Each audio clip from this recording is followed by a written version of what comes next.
My name is Lee Pennycamp. I am with Superior Credit Union. This is Rob Fields. He is one of our business development officers, and then also Kelly DeTillo, who is, she does mortgages as well as works with our private client group. So I always like to kind of do this. This is hopefully not super formal, just like to keep it pretty informal. If you've got questions, we're not like married to these slides. I mean, we'll go through there. It's more important. We want you to get something out of this. So if you have questions, just feel free to ask at any time. Just kind of curious. I'll give you a little bit of information about myself. I've been in banking, if you will, for about 18 years now. Worked for a large regional bank for 13 of them, and I've been with Superior for almost 6 years now. And one of the reasons why I like to ask the question I'm about to is just to kind of gauge, and I'll share, personally a little bit, but how many of you have an account at a credit union? Okay. Can anyone maybe tell me the difference between a credit union and a bank? We have one car loan through a credit Yep. union. There's your one difference. Yes. You know why you have that car loan at the credit union? No. Aren't credit unions kind of more so like, I don't want to say like owned by, but like they're kind of more so owned by the members of the credit union? That is the difference. Okay. Yeah. By and large, that's the difference, what you just stated there. So unless it is maybe a smaller community bank that may be privately owned, like the vast majority of your banks are owned by Wall Street, right? Investors. And so they kind of they're playing sort of a dual role where they have to be concerned about quarterly profits for their investors and meeting those quarterly profits, and then at the same time trying to work for you all. Like I said, I did that for 13 years. The main difference with the credit union is we are owned by our members. And in order to be a member, you need to have what is called a share account, which is a savings account, and you must maintain $5 in that savings account. You need to live, work, worship, or go to school in one of the counties that we serve. And it would be that way with any other credit union as well. And we currently serve in Southwest Ohio, Butler, Warren, Claremont, Brown, Hamilton, and then the 3 northern Kentucky counties and Dearborn over in Indiana. So pretty much Southwest Ohio. So if you live, work, worship, or go to school in one of those counties, you would qualify to be a member. And because another big difference with credit unions is that we don't pay federal tax. We pay state tax, but not federal tax. So that savings that we get is passed back on to our members or our owners in the form of dividends, which oftentimes can look like lower rates on loans, higher interest rates on deposits. That's why you would typically see credit unions generally will have a little bit better rates than maybe some of the banks. Apart from that, that is the main difference. And I never had an account like like my checking account or anything like that at a credit union. It was just, I had a car loan one time, just like you all, right? That was kind of my knowledge. And when I started talking to Superior, they asked me, what do you know about credit unions? I said, well, I know you all do a lot of car loans. And they said, well, yes, we do car loans, but actually Superior, who has been in business for 70 years, this is our 70th anniversary, headquartered out of Lima. And then we are now in the Cincinnati and the Toledo markets as well. So for Superior, really our strength is in mortgages.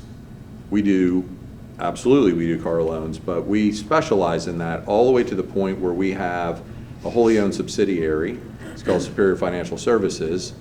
Not only do they do the mortgages for the credit union, but we do mortgages for other banks and other credit unions. That's how focused we are in mortgages. What I was not aware of is We also do business loans. We have business accounts. We own an insurance company, so we're an agency. We can do property and casualty, life. We do investments. We have the Superior Investment Company. Insurance, investments, trust, business. Title. We own a title company. We own a real estate company. In fact, Kelly's husband is a real estate a broker for us. And we could literally list your home, sell your home, help you write a purchase contract on your new home. Kelly could do the mortgage, and we also have Superior Title that could close the loan for you. So we don't force you to do that, but it really, truly could be a one-stop shop. And cover your homeowners. Yeah, and then the insurance covering the property and casualty on it as well. You do get discounts if you allow Superior to do all of that for you, but again, certainly not mandated. Does anybody have any questions about that? Either myself, the team, Superior, credit unions, anything at all? Are credit unions also like FDIC insured? NCUA insured. Okay, so banks, great question. Banks are insured, federally insured by the FDIC, up to $200,000 per beneficiary on an account, where our insurance comes from the NCUA, National Credit Union Association. So same coverage, yes, your money is insured, just a different system. And do you have to be a member of a credit union in order to get the mortgage and car loans that you're talking about? Yes, you would have to be a member, which means you would have to have that savings account opened and maintain $5 in it as long as you had that mortgage. If you're asking, do you have to move your checking account and your direct deposit and your total relationship? No. You just have to have that $5 share account with us. Do we want you to move your direct deposit and your primary? Absolutely. Absolutely we do. And just to kind of give you an idea, our rates are typically a little better. We have a checking account that pays 2.25% interest on your checking account with $2,500 in it. The bank that I came from had an interest-bearing checking account. It was nowhere near 2.25%, and you had to have at least $25,000 in that account. So we typically require lower balances to offer those kinds of features and pay a little bit, higher interest on that as well. You mentioned shared branching too. Yeah, that's a great point. So another differentiator with credit unions is that we participate in what is called shared branching, and so it's not blanket. So it doesn't mean that every single market, you can choose the markets that you participate in. So let's say you had an account with Superior and you went to Florida. All right, well, there's an app out there where you can pull up the app, put the zip code or address that you're in, and it will show you all of the credit unions near you that participate in shared branching. You could walk in there and transact on your Superior account as if it were a Superior branch. You could pay a loan, you could deposit a check. There are some restrictions, but by and large, no matter really where you go in the United States, there's probably a credit union that you could, find where you could go. We actually have people that retire, move to Florida, choose to keep their Superior account open because of shared branching. So, great point, Kelly. We have a young audience out there looking in the window. Yeah. Future account Hey, that's right. Let's sign them up. We have accounts for children also. Get them in here. Let's just get the room filled. What do we call the Percy Pig account? Yeah, get the Percy Pig account. So, all right. If you have any questions as we go along, please feel free to raise your hand. This evening, the three topics that we're going to touch on is budgeting, rainy day funds, and fraud protection. Okay. So with that said, I'm going to turn it over to Rob. He's going to kick us off with budgeting, and then I will come back for the rainy day, and Kelly's going to wrap it up with fraud protection. All right. Hey guys, my name is Rob. I have been in the financial industry about 15 years as well. Seen a lot.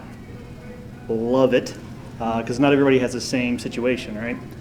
So with budgets, there are so many different things you can do. They don't restrict you as much as people would think, because when I say budget, like, whoa.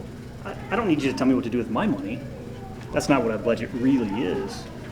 Because when we put a budget together, it's you put a budget together for your needs, right? So once you figure out what your needs are, you can put a budget together that fits you. So it's more manageable, so it doesn't feel more restrictive. Anybody ever take a trip anywhere? Go to another city? Anybody travel? Okay. So you plan to go there, right? Put some time into it, think about it, where you're going to stay, how much you're going to spend, where you're going to go. Budget is the same thing. It's like going to that city, having the wrong map, right? So you're in Chicago, you have a city, you have a map of Cincinnati. No matter how fast you run, no matter how hard you work, just doesn't get you where you want to go, right? Because you have the wrong directions. Right city, wrong map. Budgets are no different. So there's many different budgets you can use, but is it the right one for you? Right? So my budget's not going to work for you, and yours isn't going to work for me. So when you create your own, it makes it a lot easier. Makes you really want to use it because you have a goal in mind, right? So you're going to save for this next trip, or you're going to save for a car, a house, whatever it may be. Having your budget for you, specifically for you, not someone else, that creates one for you and says, use this. Most people won't stick to it because it doesn't make sense. Because the person who created it could be really aggressive on, you're going to save this. I love saving money. Just start writing it down. They're excited about it. You get it, and you're like, whoa, this is not good. So usually that's where everybody will kind of fall back and not use a budget, right? Anybody ever have that happen? Somebody set up a budget for you and say, you know what you should do? This right here. You should. Yes. Financial advisor. Yep. Happens a lot. Tell me certain things, and I'm Yep. like, buddy, no. Right. Whoa, buddy, you're a little aggressive. Hold on. Yes. Budgets can be aggressive, or they could be really, really good. Depends on you, right? So when you put them together. So it's good for you to do your own budget. They're not that hard. The things we're going to look at are, what do we have now? Unexpected expenses. And by the way, you can get a budget anywhere online. They're free. You can do a digital budget, so that way you don't have to write things down in a book if you don't like. So keeping track of your expenses is very, very important. There's different budgets you can use for, depending on which life cycle we're in, right? So someone just starting out is not going to have the same budget as someone in their 30s or 40s. And if you're getting ready to retire, you're not going to have the same budget as you started with. So as you change, so should your budget, right? So we want to keep around 6 to 12 months of bank statements. So when we go back and look, what did we spend, right? So when you start changing, you always want to go back 6 to 12 months because we have those one-offs, right? So the one-off will be maybe your taxes that you pay outside of your mortgage every 6 months. Or you pay your homeowner's insurance once a year instead of monthly. Or your one-year memberships, whatever they may be. So those are your one-offs. So that's why you want to go back 6 to 12 months to make sure you collect everything. That make sense? Okay. When you're doing your budget, you're going to first look at it and say, wow, are we really spending that much? For example, I'm not going to mention any names, but somebody thought they needed to get a second job. However, when she did her budget, she realized where'd you eat too much? Skyline. So she cut back on her Skyline, and she was able to afford 2 houses. I'm just kidding. Yeah, so once she figured out what was really going out, she cut back a little bit, and you didn't have to get that job, did you?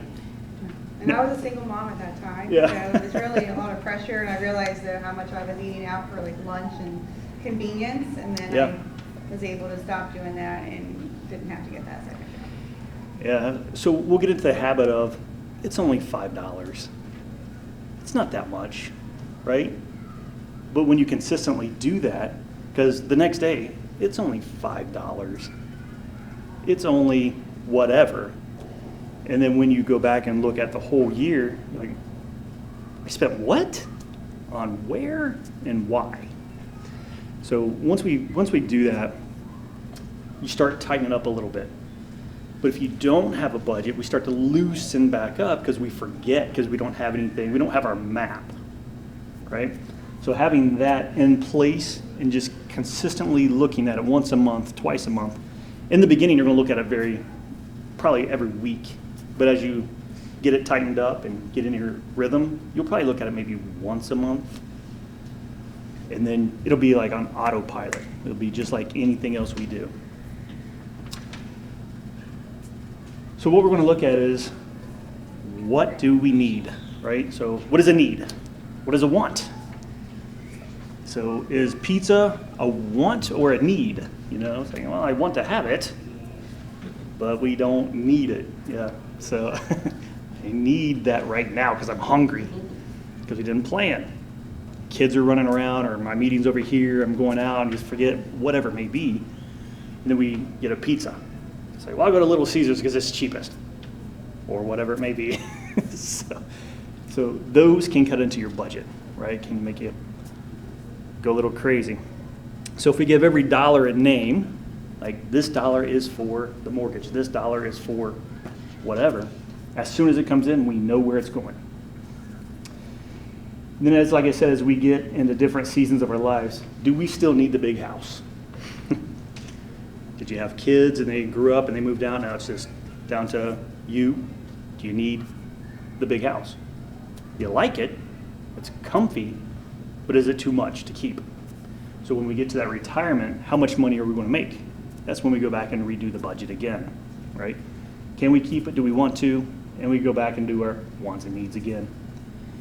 If you still have a mortgage, do you refinance it? Or is it paid off before you get there? So these budgets will help get you to where you want to be by your plan. In different ways you can decrease things, downsize, relocate, cable. Anybody still have cable? Yeah, that's kind of going up, and everybody's going, no, I'm going out. So it's hard to really justify the cable right now because everybody's so busy, and I think it's $180 to $200 plus a month, depending on the package you have. Usually you want to look at that. How often do you watch TV? And you can suspend some of these streaming services as well for 6 months. So if you're very active during the summer, well, you may want to suspend them and not have to pay them every month because you're not watching them very often. If you have 4 services, you're like, well, I really watch 2 because I don't watch a lot of TV or whatever it may be. suspend them for a little bit, and then winter comes back around, you're inside, start it back up. Save some money during that time. Turning the heat up and down, you know. Don't touch the heat. Don't touch the air. Yeah. So that's another, you know, big part. Questions so far? What does that say, reduce property taxes, age and or income? What does that mean?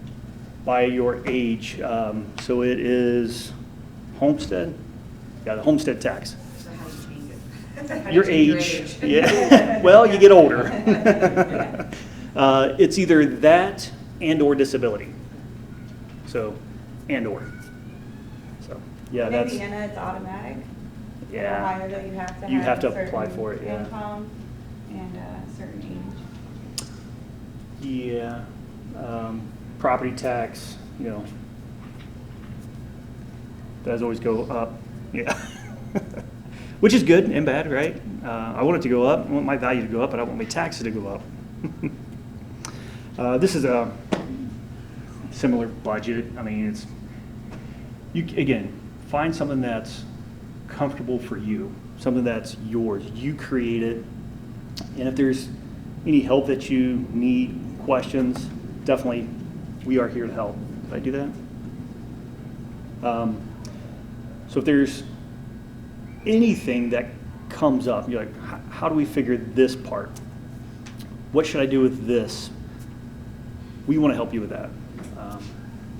And it's not to sell you a product or anything. It's just say, you know what, this is a good option. This is what I've seen in the past. Other people have done this as well. So benefits of a budget, saving money, right? You can save money and not be restricted, which is awesome. And I get a lot of it, it's like, oh, I don't want to be restricted. I don't want to have to live by someone else's means. Well, you're not. It's yours. You create it. You paying your bills on time, it does come very systematic after a while because you know as it comes in, it's going right back out. You know, saving your money, giving every dollar a name, like I said earlier, knowing your exact balance. Ooh, if something is off just a little bit, you will know by your budget. You say, whoa, why is this 10 cents off? Where's my 10 cents? And peace of mind when you're paying on time, maybe paying something off early, hitting those goals, making more money, rolling it over to the next debt instead of paying everything off so you don't pay any fees or miss payments. I do not like fees at all. So once we get there, what do we do next? Talk about how much do we need for savings? Where do we do? What do we do? Because things will happen. We just don't know when or how much they will cost. Right? So that's when we start talking about a rainy day fund. Right? So once we get into our rainy day fund or emergency fund, which Lee is going to talk about, what do we do? How do we get there? What's some things we need to look at? Do we have anybody an accountant by any chance? There's an old accounting adage, if you measure it, it will improve. Okay?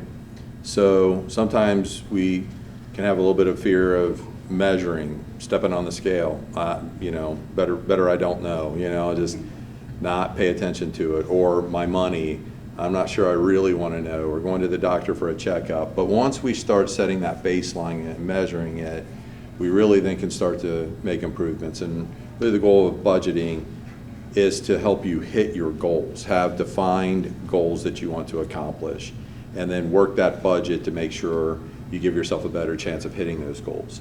And by having a budget, a lot of times people would, think like, well, I would like to save more. It's just so hard, to save more. And the way the economy has been and the way inflation has been, certainly understand that, don't discount that.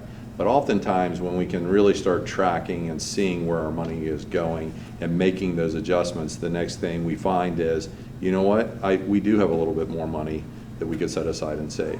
And so a rainy day fund, are you all familiar with that term?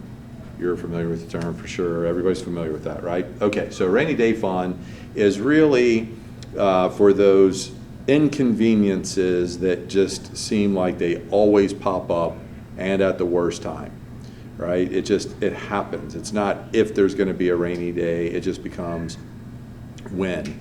And so having $500 to $2,500 roughly.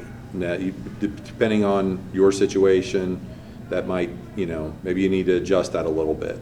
But it's really for things like, man, I wasn't expecting to have to put new tires on the car right now. I wasn't expecting the battery to die, or,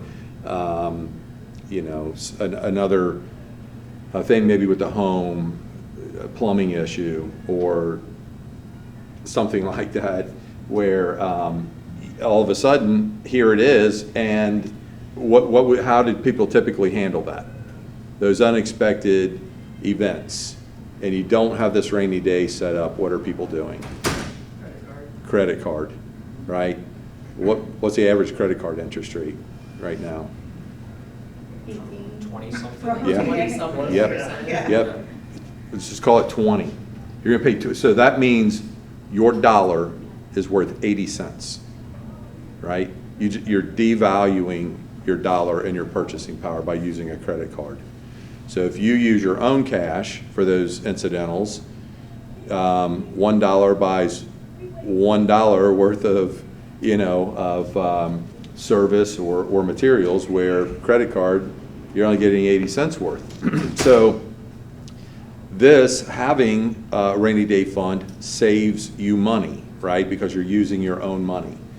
All right, so that's our savings goal. The types of accounts that you want to keep your rainy day fund in will be like, when I say high yield, I guess high is a relative term, right? So I wouldn't call any savings account truly like per se high yield. The idea is, find one that pays a pretty decent interest rate. And they would look like a savings account or a money market account. And I certainly don't mean to insult anyone's intelligence. Do you know the basic difference between a savings and a money market? No. A bank money market versus like a brokerage money market. Okay, so like a bank money market, they typically require you keep higher balances in them, and they pay you a higher interest rate. Other than that, they work exactly like a savings account. A while back, when check writing was a lot more prevalent, you could actually write a check directly off the money market without having to move it over to the checking. So you had a limited number of checks you could write each month.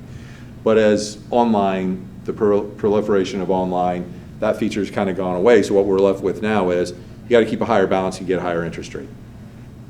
So it's more of an investment. You would view it more as an investment vehicle than a savings account, or? No, I would just say it's exactly think money market savings account, same thing. You just have to keep a little higher balance in it to earn a better interest rate. That's it.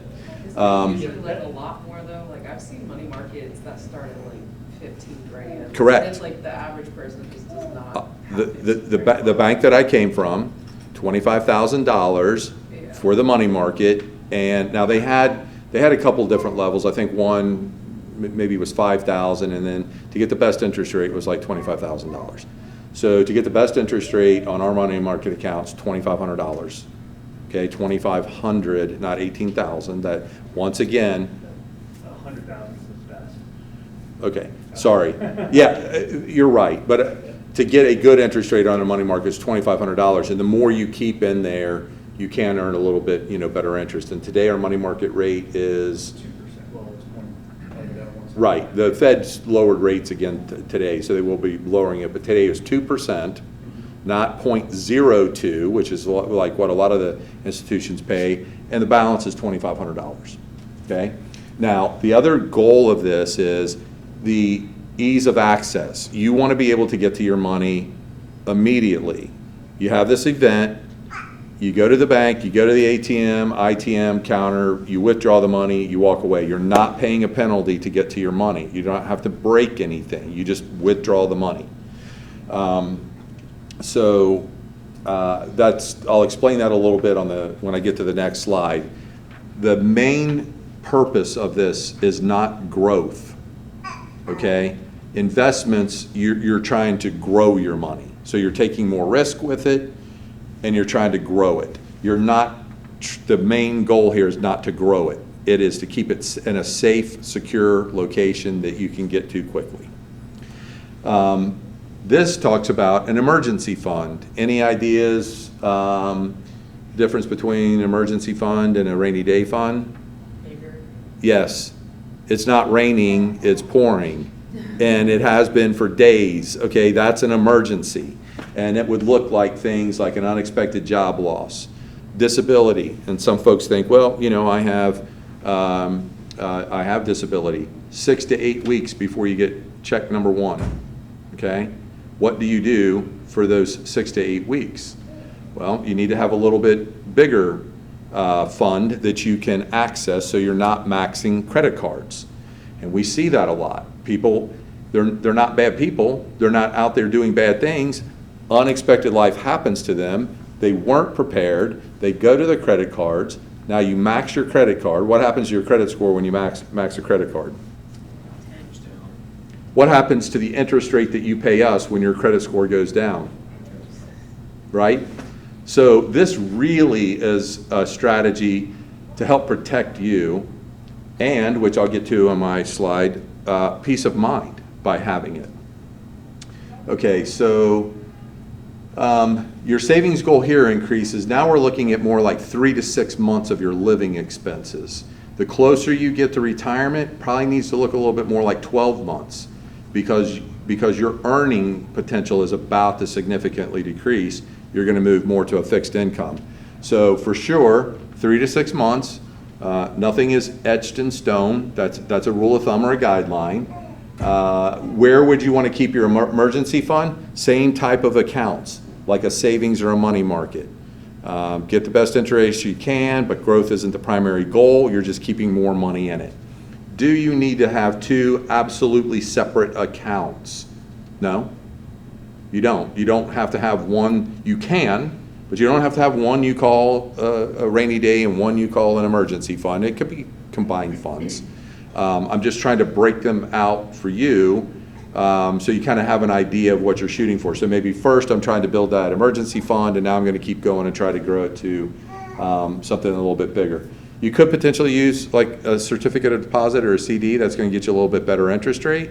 The issue with that is if you got to get to the money, you're going to have to potentially break it early, and you're going to pay a penalty, which is going to eat into your interest rate, not your principal, but your interest rate. So in some instances, it may be appropriate to do that. Personally, I would either still keep it in a savings or a money market.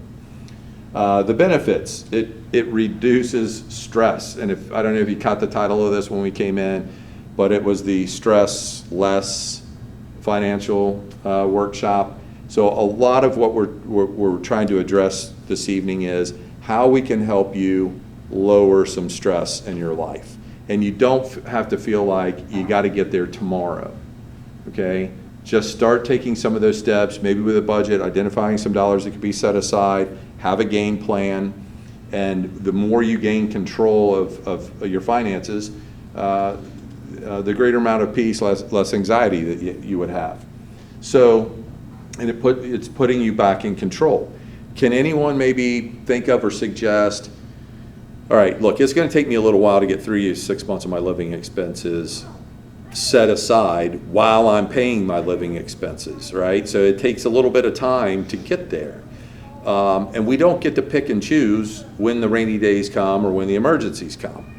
Do you have any ideas of what we may be able to do in the meantime before we have that true emergency fund built and that next emergency that may pop up that we're not prepared for, and credit card is not an answer? What else could we potentially do? I'm not saying never use a credit card. I'm just saying you got to be careful with them. Has anybody ever used a credit card and then gone back like days or weeks or maybe a month later and looked at the statement and gone, how? Like how? Like how is it now like that amount? Yes. I mean, I think we probably all have, because it's out of sight, out of mind, right? It didn't come out of your checking account immediately. That money's still sitting. You log in, you still see the money sitting there, but you've already spent it. Right? So that whole out of sight, out of mind can really kind of sneak up on us. So you have any ideas on what we might be able to do in the meantime where we don't have to use that high interest credit card?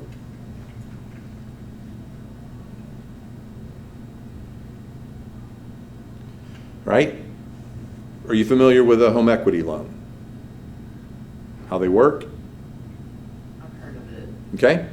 So if you own a home, and you have equity built in your home, which is the value of your home minus the amount that you currently owe on the home.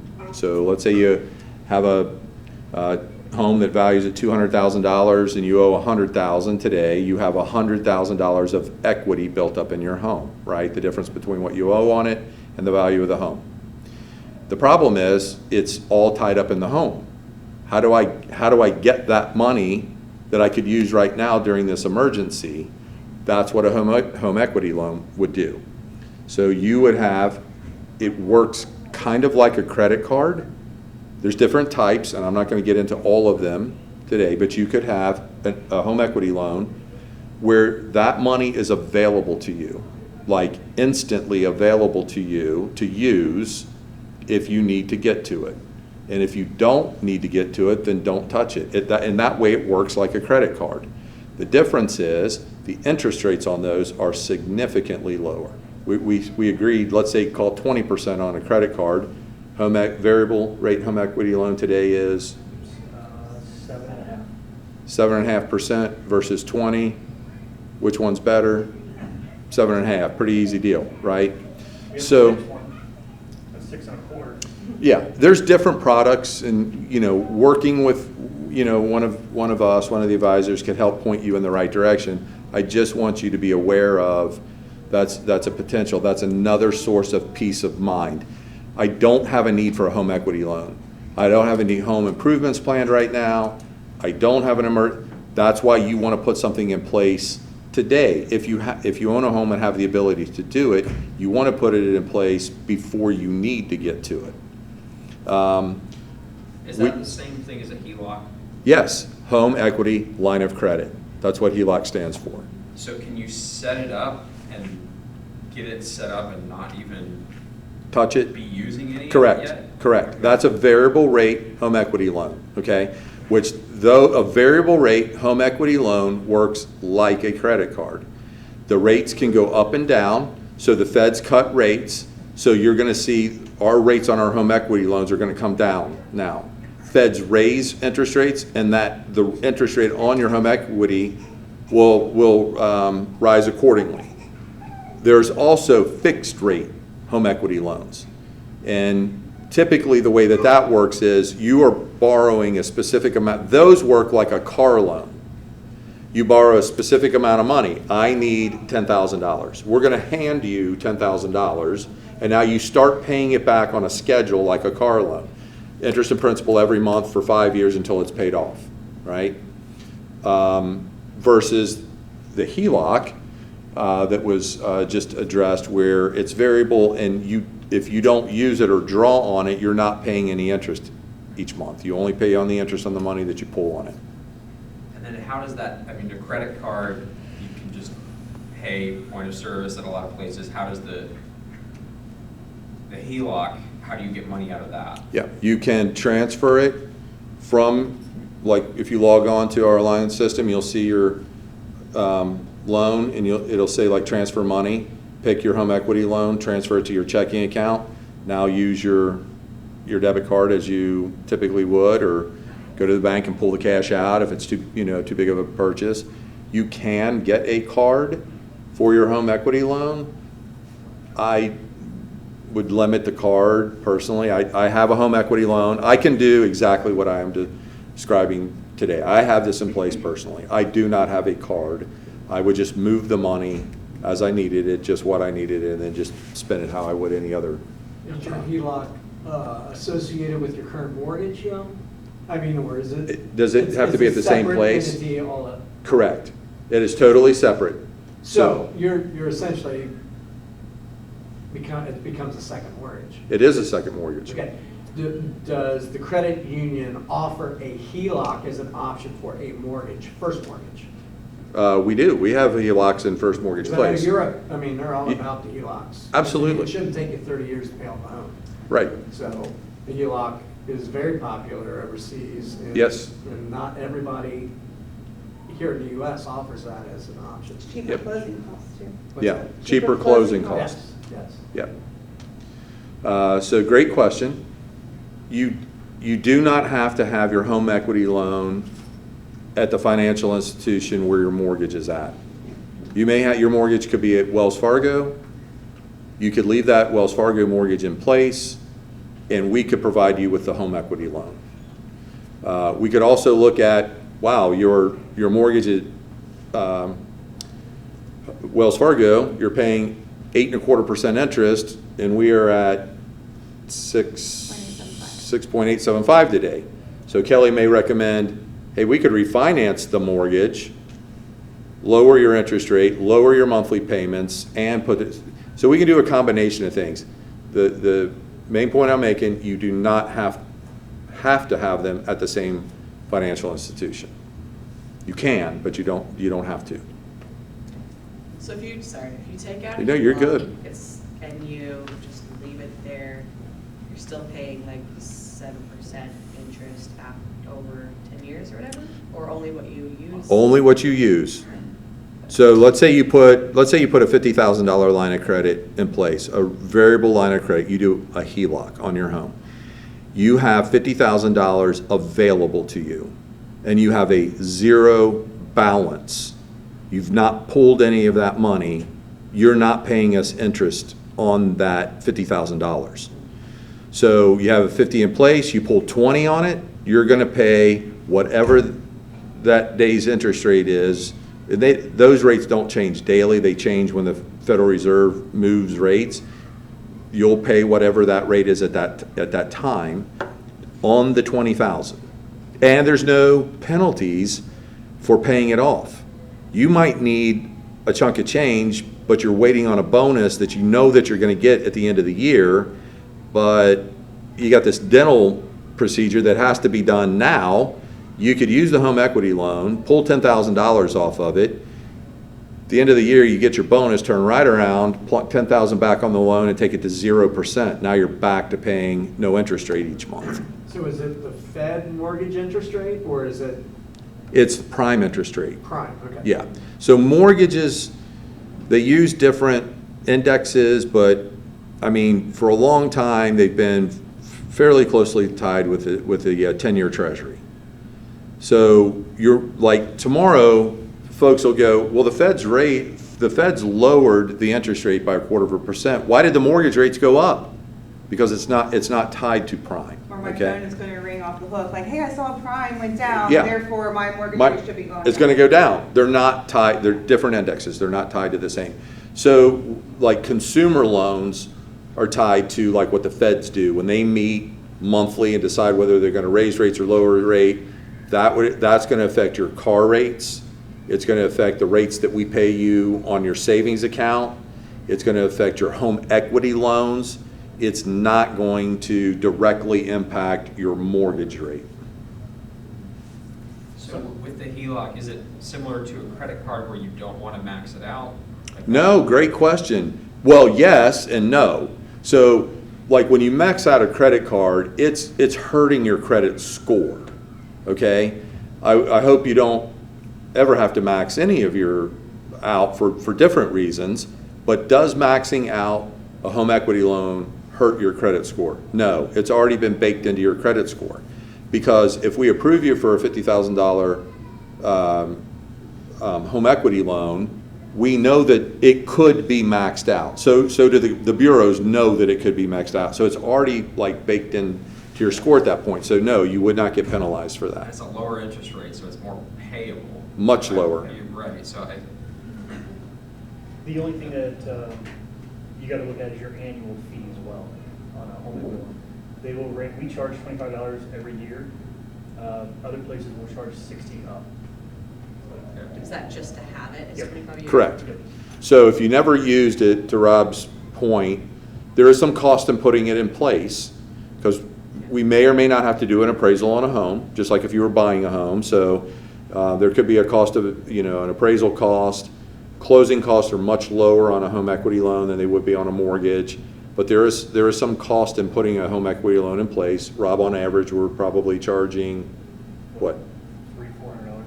Okay. Now, So if you have a direct deposit, then we'll take the first 500. So it could be essentially zero. How does that work with a construction loan? Sweet. Do you mean like just as far as a new build completely? Correct. So if you own the land already, then we can use the value of the land as part of your down payment. With the construction loan, during the construction phase, you're only charged on what the builder has drawn.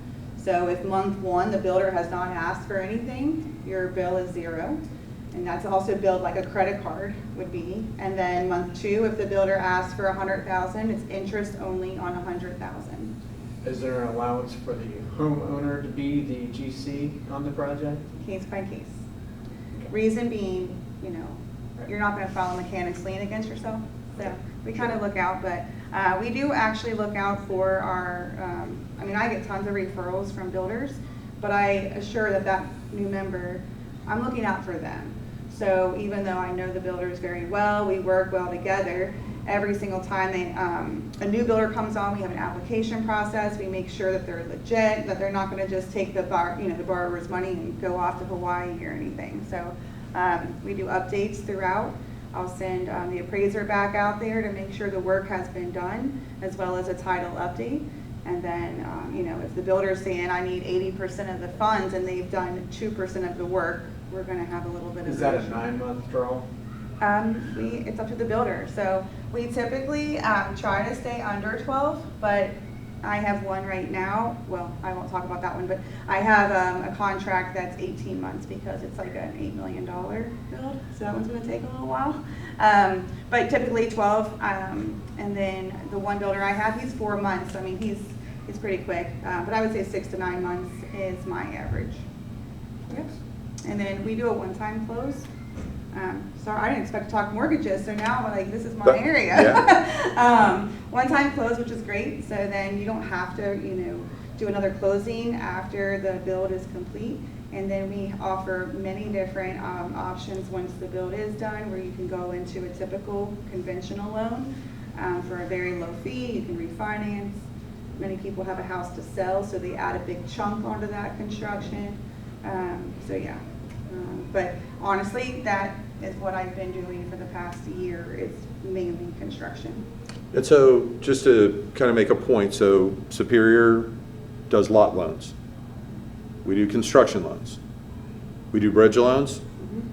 Do we do SIMO loans? Yes. Okay. And blanket. So I'll explain those. That, a lot of financial institutions don't do that, okay? You can purchase, Kelly could finance the purchasing of a lot. We can obviously, as you've heard, we do construction loans all the time. Do you know what a bridge loan is? You own one home, you buy a new home, you got to get from home one to home two. There's a bridge, right, to get your home sold, get into the new home. That's a bridge loan. And a simultaneous loan is you're doing your mortgage and this second at the same time. And a lot of financial institutions stopped those altogether back when the market collapsed back in like 2008, 2009. So we are extremely flexible. We're extremely competitive on our rates. What I like to say is, if it has something to do with money, call us, because we probably do it. And if we don't, we have contacts where we could probably refer you to someone that we know and trust. So just think of us as kind of the message there. At the beginning of this presentation, we had a few things that we thought if we talked about them could get conversation going. I don't care about these slides, honest to goodness. We're here to talk about the things that are on your mind, what you care most about. So love the participation. Are we good on the home equity for the most part? Our cards are here. If you've got questions or whatever, feel free to reach out to us at any time. We are happy to try to help you. We want to earn your business, but if you're not ready to move your relationship, but you would just want to ask me or Rob or Kelly a question, call us. We'll help you. Okay. So with that, Kelly, I'm going to let you kind of wrap us up here on fraud. I think this is a really important topic because we've surpassed $3 trillion industry. It is something that we deal with every single day, and she's going to talk to you a little bit about some of the things that we see, and hopefully help protect you and give you maybe greater peace of mind. Just real quick before I get into that, I know that Lee had mentioned Superior. We've been around for 70 years. We were headquartered in Lima. We just celebrated our 7th anniversary here in Cincinnati, so you may not have heard of us here yet, but we are one of the top 4 largest credit union in Ohio. So very good, strong credit union. So just wanted to throw that out there real quick. And then something funny, when you all were talking about budgeting and emergency funds, I did a presentation for the city of Cincinnati, and this guy, he took everything I said. He came in, and I'm not exaggerating, he opened 27 accounts, and he named them all, like Kelly's Jeep Fund, our Florida Fund, like that was all of his little budgeting accounts, and he still, till this day, and that was probably 10 to 12 years ago, and he still has all of those accounts. He just renames them to whatever he's looking to save for. But anyway, so I get the pleasure of talking about fraud. There are going to be times that I say something and you're going to chuckle, but it is real. It happens. So anyway, if you have questions, just interrupt me. But when Lee said we see this all the time, I mean, I don't have enough time to tell you all the different situations, but I mean, just this week we've had two. So, and if this doesn't pertain to you, it could one day, but please teach your family. My grandma, I call her all the time and just warn her about the new things, especially with the computer and stuff. So again, just tell your loved ones and friends. So obviously, we all know not to give our socials out over the phone. But, you know, I'll call you and say, Rob, this is Kelly from Superior. I think your account's been hacked. So I want to put a note on here, but obviously for verification, I need to make sure this is you. So what is your social and your member number? He gives it to me. He's done. I'm not Kelly from the bank, but he just gave me everything that I needed to access the bank. We have ITMs. It's an ATM on steroids is what we say. It's basically our teller system, and it used to be accessed with the social. So because of this fraudster that we had, who went, from Toledo all the way down, hitting every ITM with this person's account number, wipes her out over 50,000. So that's why we set limits and things like that on accounts. Or when we come in and you want to do a transaction and we question you, we're not looking at you that you're the bad person. We are just looking out for you. But that was a family member that did Yeah. that. They got their information, they left it out. Yeah. They started hitting all the ITMs down. And Yeah. It's unfortunate, but again, it does happen. I had just gone on to the Social Security Administration site, and it just so happened that the people's new letters had gone out the beginning of October to say, hey, your cost of living increase is about to hit, which they get so excited because they're getting a little bit of a bump. And it was like, please verify your social. It was a scam. It looked like it was coming from Social Security. So these poor people put their social in, and then again, they were hit. Never agree to give anyone gift cards as payment. I know, it sounds so stupid, but it happens. A lot of times, it'll be like, Rob, I don't have my bank account. There's a problem at the bank. So my sister wrote me this check. Do you mind cashing it for me? Rob cashes it. He gives me, or tries to give me the money. I'm like, oh no, just put it on like a green dot card, because there's no way to track any of that. He's like, okay, gives me a green dot card, and that check was fraudulent. Now he's the one responsible and actually could do jail time with the bank. So don't ever pay anyone with gift cards. Now you'll notice at Walgreens when you're buying one, well, hopefully, they say, did someone ask you to buy this? Which is great. I told the cashier, I was like, I love this. And he kind of looked at me like I was crazy, but I work at a bank. I see this stuff daily. So never give your account information to anyone. We kind of just went over this. But if Kelly from Superior calls saying, all right, I'll call you right back. You hang up on me and you pull me up on the internet. You find Superior's number, Kelly Datillo, and you call me and say, did you just call me? And I'm like, yes, I did, Rob. It's me.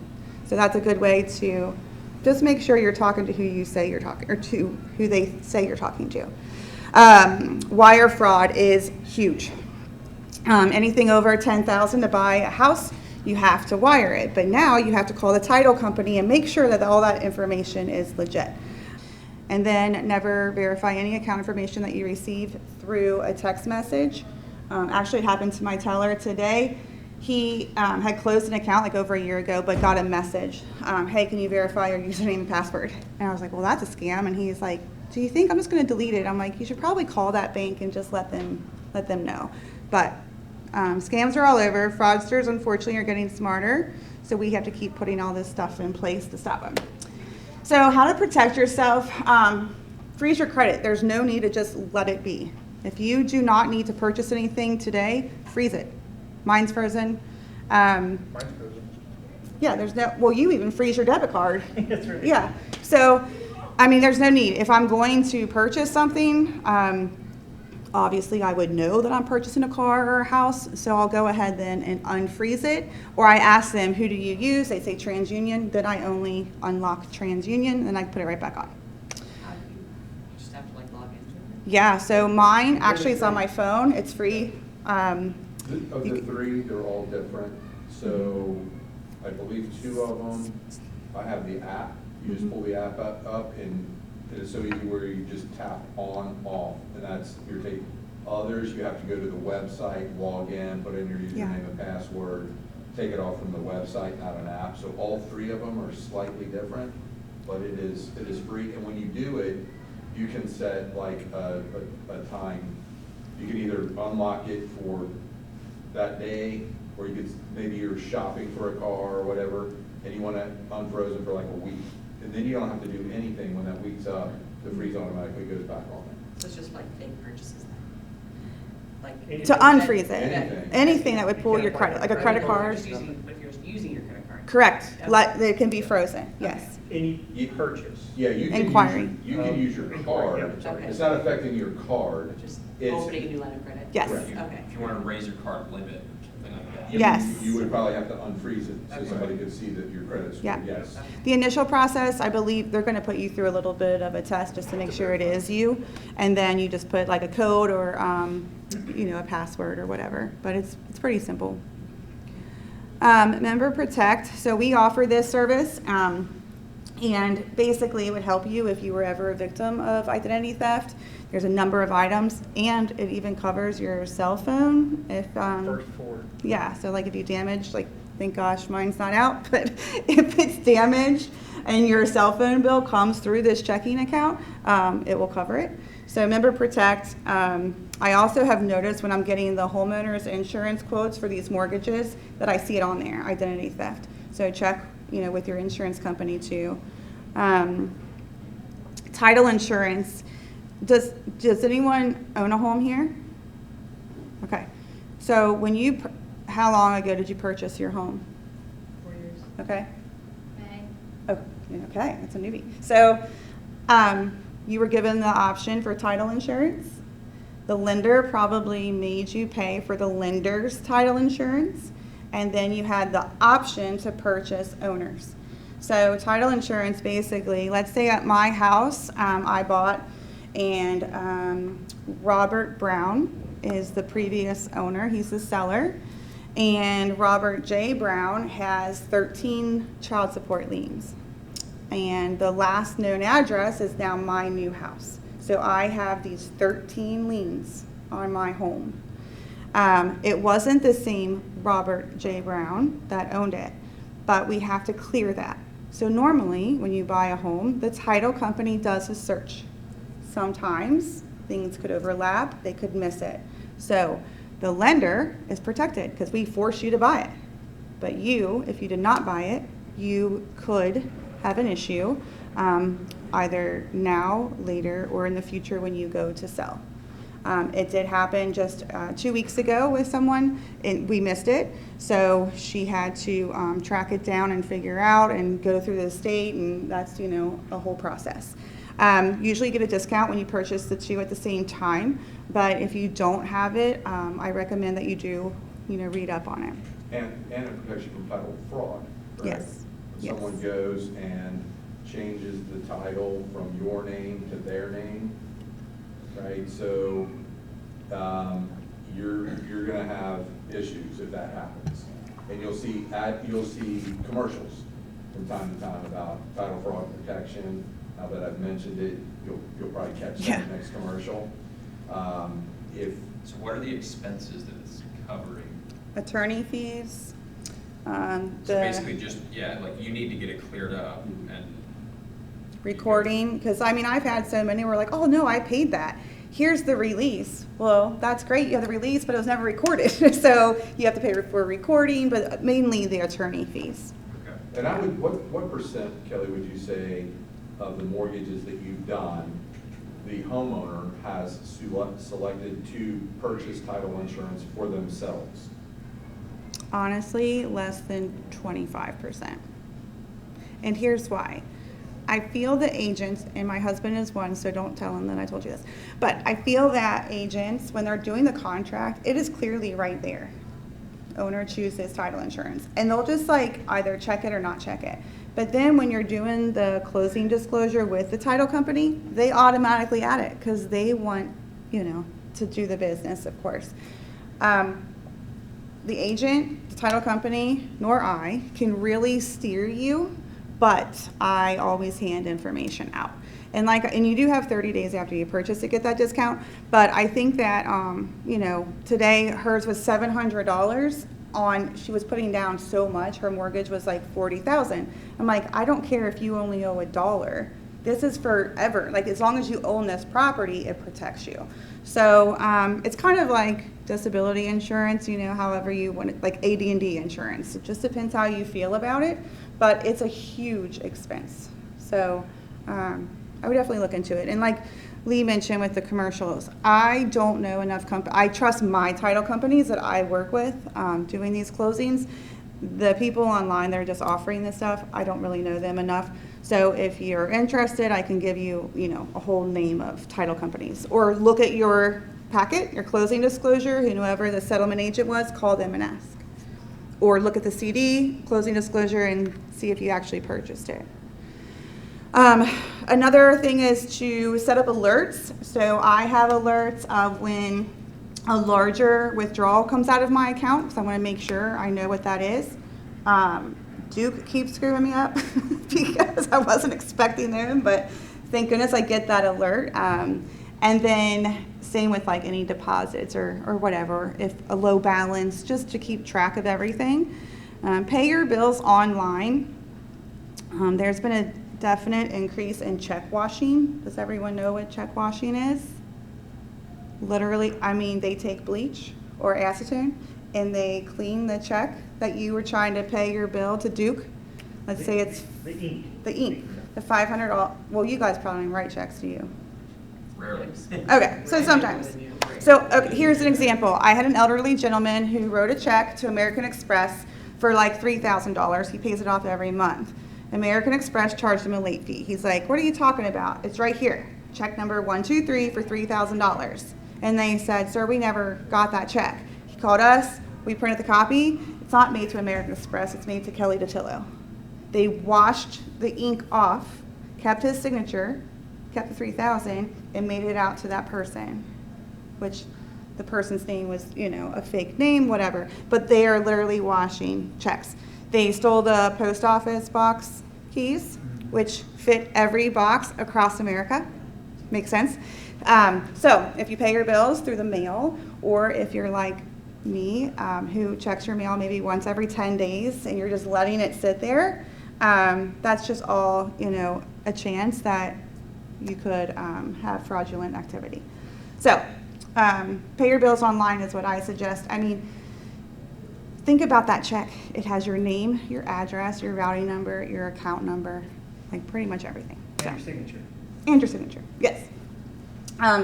Elder abuse. But do the bill pay checks have that? What? If you pay your bills through bill pay? Yeah? No, they don't have. They have your name, but they don't have your signature. Yep, no signature, no They have account ours. number. Yeah. Yep. It's our account number. Yep. So if you do pay it online through bill pay, your information is not on the check other than your name. We use a different account number than yours. Your signature's not on there. Just more secure for you. A lot of times you get discounts too. It's free. Should be. Oh yeah, if you pay online, yeah. Like your bills online. Yeah. Your bill, Oh, gotcha, discount yeah. your bill. Right. And then some too, like some may say check by phone is $1.99, but electronic transfer is free. Yeah. Anyway, elder abuse, look out for your family members. Rob mentioned it's mostly family members that are taking advantage of the elderly or in-home healthcare providers, possibly. So just make sure, everything is tucked away where it's supposed to be. My grandma was like, the guy from the computer place called me saying that I needed to do an update, and I was like, unplug it, like don't even, they don't know this kind of stuff. So it's up to us to help them out with account numbers, routing numbers, things like that. Scams, all the computer scams, I'm sure with your work, Like, we have to do all these trainings, don't ever click a link, it looks like it's from your boss, blah, blah, blah. Now, I just learned from our new training that they're making videos now, like kind of like a Zoom call, and it's your boss, like, hey, I need you to wire 30,000 over to Rob. Okay, and then your boss like walks right by you, and you're like, what? So they're making like these fake videos with AI that is your person talking. It's just crazy. So just verify everything. We can't keep up with them. Like, these people are just crazy. Like, why can't they get a real job like normal people and stop stealing? Yeah. Microsoft will not freeze your computer that way. Yeah, they don't know your computer's broken. Yeah. They're not going to call you. They're not going to say, call us because your computer's broken. Those are elderly computer scams that are going on a lot right now. So just remind older people that, hey, they're not going to know. Yeah. Did anyone see that movie? What's it called? Beehive? The Beehive? Oh, yeah. That is like legit. That was scary. All right. So this one, and again, you're probably going to chuckle, but this one is very sad. We actually lost a member, like, because of this. And I don't mean like we lost her as a member. I mean like she lost her life over this. Romance scams. People are vulnerable, and we just put, did I skip a slide? No. We just put a little too much out there for the world to see, between Facebook and everything. But I had a woman who was, who came in and said, I need a mortgage, blah, blah, blah. I need a new deck, but it's going to be paid off next month. My boyfriend's going to pay it off. And I said, okay. I said, well, it'll take about 3 weeks. And she like blew up. Like, what do you mean 3 weeks? I'm like, what's a mortgage? And she's like, I need it tomorrow. Red flag. Like, why do you need this deck tomorrow? And finally then she said, well, my boyfriend, just needed the money. And I just shot out, like, do you know this boyfriend? And her mouth dropped. She's like, well, he's actually my fiance. I'm like, have you ever met him? No. I said, where does he live? She said, Texas. I'm like, let me guess, he can't come in town. He always has something going on. She's like, yeah, he's on an oil rig. Okay, how long have you been dating? Whatever. And he was texting her, like, hi, sweetie, and like kissy faces. And she's like, see? And he's like, did you get the money yet? Like, and I was just asked, I'm like, how many gift cards have you sent him? Like, who would ever think to ask those questions? And she goes, what do you mean? I said, how many? And she said, well, I don't want to tell you that amount. And I said, what store? And she said, like Abercrombie or something. I'm like, yeah, because that's on an oil rig in Texas. Like, we all need Abercrombie when we're out there. It was over $50,000 that I knew of. Plus, and I told her to go to the authorities. She wouldn't do it. He was still sending her all these texts. Probably, some guy in New York who's, I don't know, but it's not legit. But I said, have you recently lost a loved one? She said, yes, her husband. So she was named in like an obituary, vulnerable. He swoops in, or she, whoever was on the other side of that phone, telling her everything that she wanted to hear. Another member needed a kidney transplant. She's out there. She's vulnerable. She met a new friend. He took her entire retirement, and that's the one who ended up passing away.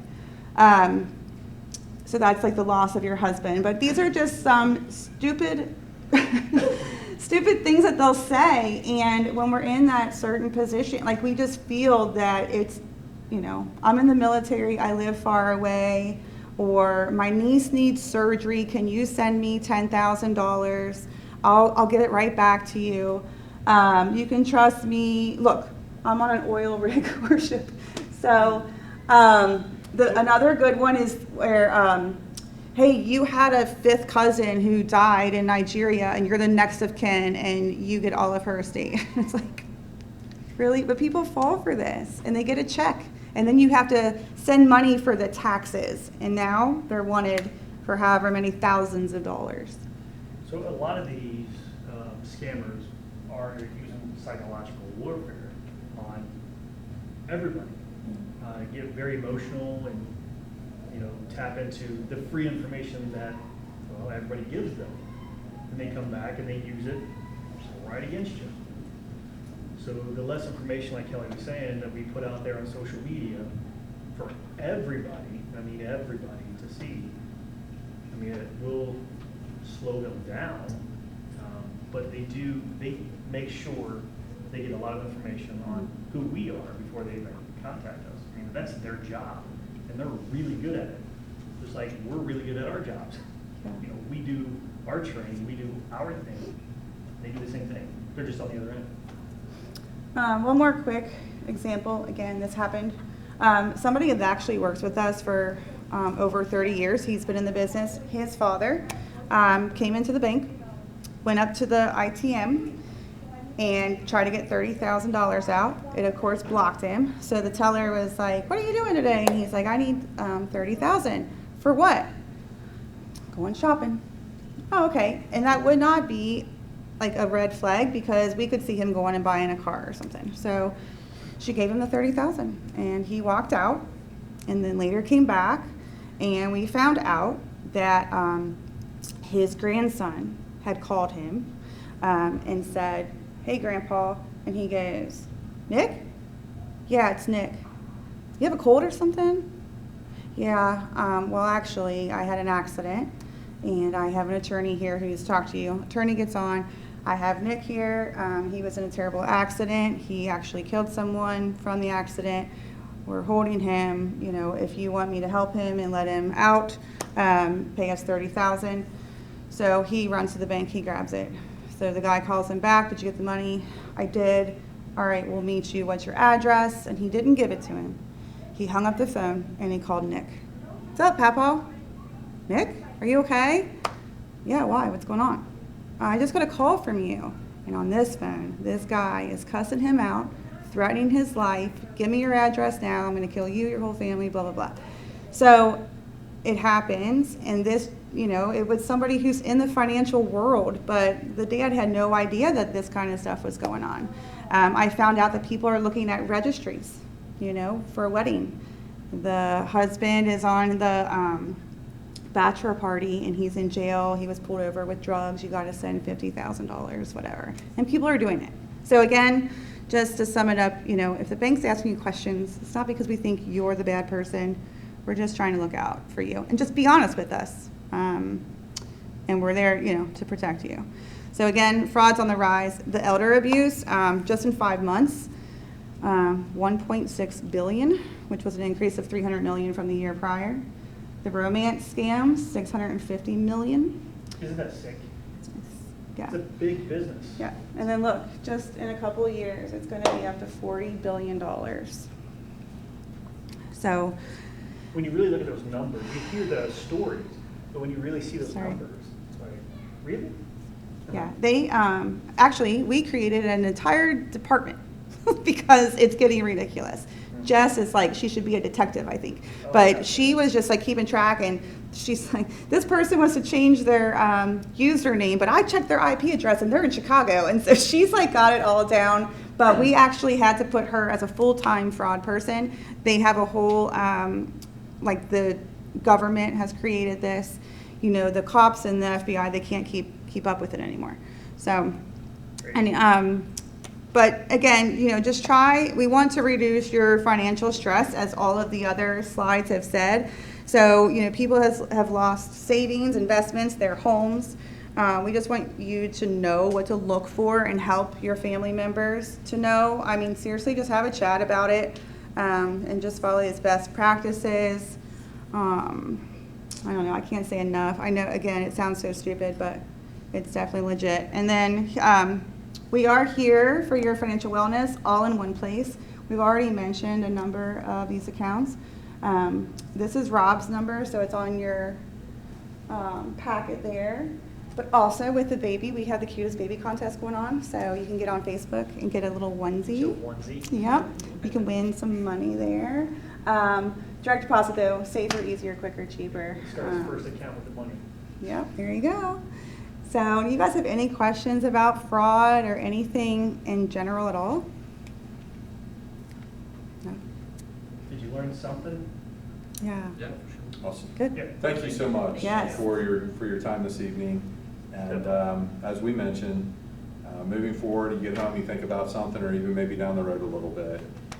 You just want to bounce something off one of us. You know, we don't twist arms to do business or anything like that. We're happy to help however we can. And, you know, if there are, in the future, or if there are other things or other topics that you would, you know, like us to maybe present on, we're more than happy to come back. That's another kind of part of what credit unions do, just sort of trying to reinvest in the communities in which we're in and serve. So we're happy to do it. So again, thank you.